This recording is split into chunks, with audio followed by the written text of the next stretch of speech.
ಏನ್ ಮಚ್ಚ ಫೋನೇ ಇಲ್ಲ. ನಿನ್ ಫೋನ್ ತೆಗ ನೈ ಮರಿಕೆ ನಂಗೆ ಫ್ರಸ್ಟ್ರೇಷನ್ ಐತೈತ್ ನಂಗೆ. ಯಾಕೆ ಮಚ್ಚ ಏನಾಯ್ತು? ನಮ್ ಫ್ರೆಂಡ್ ಒಬ್ಬ ಗೋಳಿ ಮಗ ಬೆಳಗ್ಗೆ ಫೋನ್ ಮಾಡ್ಬಿಟ್ಟು ಮಚ್ಚ ಬೇಗ ಬಾ ಬಾಡಿಲಿ ಒಂಥರ ಆಗ್ತಿದೆ ಹಾಸ್ಪಿಟ್ಲ್ ಹೋಗ್ಬೇಕು ಅಂದ. ಸರಿ ಅಂತ ನಾನು ಹೋಗ್ಬಿಟ್ಟು ಅವ್ನ ಹಾಸ್ಪಿಟ್ಲ್ ಕರ್ಕೊಂಡು ಹೋದೆ. ಅಲ್ಲಿ ನೋಡ್ರೆ ಆ ಗೋಳಿ ಮಗ ಡಾಕ್ಟರ್ ಹತ್ರ ಹೋಗ್ಬಿಟ್ಟು ಸರ್ ನಂಗೆ ದಿನಕ್ಕೆ 3 ಸತಿ ಮಾತ್ರ ಹೊಟ್ಟೆ ಇಸ್ತದೆ ಅಂತವ್ನೆ. ಆಮೇಲೆ ಅದೀಗ ಡಾಕ್ಟ್ರು ಅದೆಲ್ಲರಿಗೂ ಆಗುತ್ತಪ್ಪ ಅದ್ ಬಿಟ್ಟು ಬೇರೆ ಏನಾದ್ರು ಪ್ರಾಬ್ಲಮ್ ಇದ್ರೆ ಹೇಳು ಅಂದ. ಅದಕ್ಕೆ ಗೋಳಿ ಮಗ ಸರ್ ನಂಗೆ ಬರೀ ನೈಟ್ ಮಾತ್ರ ನಿದ್ದೆ ಬರುತ್ತೆ ಅಂತವ್ನೆ.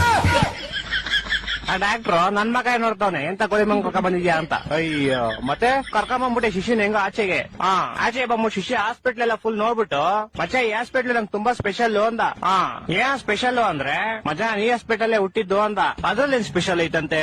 ನಾನು ಸೇಮ್ ಕ್ವಶನ್ ಕೇಳ್ದಪ್ಪ. ಮಚ್ಚ ನಾನ್ ಚಿಕ್ಕ ವಯಸ್ಸಲ್ಲಿ ಹುಟ್ಬಿಟ್ಟೆ ಅದೇ ಸ್ಪೆಷಲ್ ಅಂತ. ಒಂದೊಂದಲ್ಲ ಅದ್ಬಿಡಪ್ಪ ಹೋಗ್ಲಿ. ಮಚ್ಚ ಹುಟ್ಟಿದ ತಕ್ಷಣ ನಂಗೊಂದ್ ಸೀಕ್ರೆಟ್ ಗೊತ್ತಾಯ್ತು ಅಂದ.